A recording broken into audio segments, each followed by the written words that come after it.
নিজ কর্মচারী ছুরিকাঘাতে প্রাণ গেল বিশ্ববিদ্যালয়ের শিক্ষকের।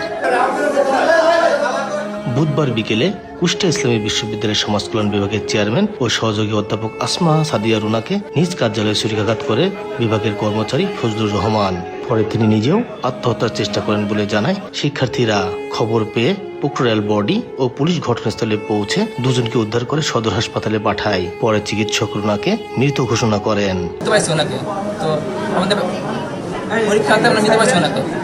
পরবর্তীতে আমরা এটা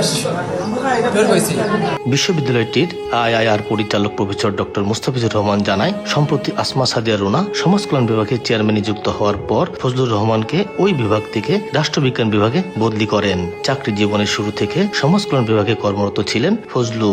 এই ঘটনার জেরে এই হত্যাকাণ্ড বলে ধারণা করা হচ্ছে। হঠাৎ করেই ভিতর থেকে আওয়াজ আসে যে বাঁচাও বলে। তারপরে কিছু শিক্ষার্থী আমাদের সিনিয়র ভাইরা ভিতরে প্রবেশ করে এবং দেখে যে ম্যাম অলরেডি ওইখানে নিহত হয়েছে। যতগুলো অন্যায় হচ্ছে সামনে যদি হয় প্রত্যেকটা ঘটনারই আমরা এরকম বিচার চাই। পুলিশ বলছে হত্যায় আরো কেউ জড়িত কিনা খতিয়ে দেখে আইনি ব্যবস্থা নেওয়া হচ্ছে। যে সিসি ক্যামেরাগুলো আছে ওগুলো আমরা বিশ্লেষণ করছি। যারা প্রথম ওখানে ওই রুমে প্রবেশ করেছে আনসার সদস্য সহ তাদের বক্তব্য আমরা নিচ্ছি। আহত বিশ্ববিদ্যালয়ের কর্মচারী ফজলুর রহমানের অবস্থা আশঙ্কাজনক বলে জানিয়েছে চিকিৎসক। নিহত আসমা সাদিয়া রুনা 2018 সালের 15 জুলাই থেকে বিশ্ববিদ্যালয়টির শিক্ষকতার পেশায় নিয়োজিত ছিলেন। তিনি রাজশাহী বিশ্ববিদ্যালয়ের সাবেক শিক্ষার্থী। গ্রামের বাড়ি কুষ্টিয়ার দৌলতপুরে।